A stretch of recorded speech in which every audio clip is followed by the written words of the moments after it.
For Messi and Argentina, the extra weight is worth it. It looked like another title might have slipped through its fingers, but Argentina and its star claimed the ultimate trophy. LUSAIL, Qatar. Lionel Messi had to wait, and wait, and wait. He had to wait until he was reaching the sunset of his glittering, glorious career. He had to wait until he had already tasted the sting of defeat in a World Cup final. He had to wait even after he seemed to have inspired Argentina's soccer team to beat France in this year's final on Sunday, first in regulation time, then again in extra time. He had to wait until after he scored 2 goals, but Kylian Mbappé of France, his heir apparent on the world stage, had gotten 3, becoming the first man to score a hat-trick in a World Cup final in more than half a century. Regulation time ended 2-2, extra time ended 3-3, and then there were penalties, which Argentina won 4-2, the last twist in the most extraordinary final in this tournament's long history. Only then did Messi's wait, his agony, come to an end. Only then could he finally claim the one prize that had eluded him, the one honor he craved above all others, the one achievement that could further cement his status as the greatest player to have played the game, delivering a World Cup championship to Argentina, its 3rd overall but first since 1986. A wild, raw energy had swirled around Argentina throughout this tournament. It coursed through the streets of Doha, packed with tens of thousands of Argentine fans for the last month. It washed down from the stands during each of the country's 7 games here, a pulsating, urgent electricity. The players detected it, too, their euphoria after every victory just a little more intense, just a little more desperate. The pressure of not only ending Argentina's 36-year wait for a 3rd World Cup but ensuring Messi's career apotheosis, driving them on, and perhaps weighing them down in equal measure. The 35-year-old Messi had said this would be his last World Cup, his last chance to experience a joy that he and many of the fans had not felt in their lifetimes. Everything Argentina did in Qatar was to an extreme. Its loss to Saudi Arabia plunged the team into despair. Each of its subsequent victories unleashed a fervent, unrestrained exhilaration. Sunday night had teased deliverance. With only a little more than 10 minutes to play, Argentina stood on the cusp. Coach Lionel Scaloni's team had shouldered the weight of history, the weight of expectation, admirably lightly. Argentina had not so much as quieted Mbappé as silenced him. It had gone ahead, 1-0, in the 23rd minute, when Angel Di Maria was fouled and Messi put in the penalty kick. Argentina flexed its muscle in the 36th minute with one of the most sumptuous goals the World Cup final has seen, a flowing move orchestrated by Alexis Mac Allister and finished by Di Maria, but hinging on a pass that was a moment of characteristic Messi alchemy, a silken touch that turned the most base material into something golden. For all that time, the 2-0 lead looked like smooth sailing. Argentina should have known it would not work like that. In the space of 2 minutes late in the second half, France wiped out Argentina's advantage, all of its painstaking work crumbling in the blink of an eye. Another penalty, this one converted by Mbappé in the 80th minute, followed almost immediately by a fierce volley, again by Mbappé.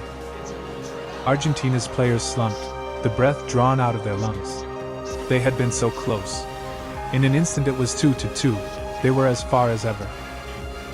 France smelled blood. Argentina could do nothing but hang on for extra time. Messi roused himself again, driving the ball home in the 108th minute after goalkeeper Hugo Lloris made a save on Lautaro Martinez. Once more, Messi was swamped by delirious teammates. Once more, he stood in front of Argentina's fans, pumping his arms, an idol and his worshippers. And once more, Mbappé would not be denied, would not accept a cameo role in someone else's story. His shot struck the outstretched arm of Argentina's Gonzalo Montiel. Mbappé drilled home the penalty. The game would go the distance, to the sweet cruelty of penalties. There, for once, it would not be Messi, or Mbappé, who delivered the decisive blow. They both scored. But no matter how teams tried to manipulate the order, to direct destiny, penalty shootouts are, invariably, a place for unlikely heroes and unfortunate villains. Kingsley Coman and Aurélien Tchouameni missed for France, leaving Montiel, an unheralded right back, standing with his country, and Messi's legacy, on his shoulders. The noise that Argentina's fans emitted when the ball struck the net seemed to pierce the sky. Messi's wait, at last, was over. In the moments after he had arrived at what he has always seen as both his destiny and his duty, though, Messi seemed improbably, blissfully calm. As his teammates ran to one another, to the massed bank of Argentina's fans behind the goal in which the final, crucial blow had been delivered, most of them could bear it no longer. For most, all of that hope, all of that belief, all of that fear broke at once.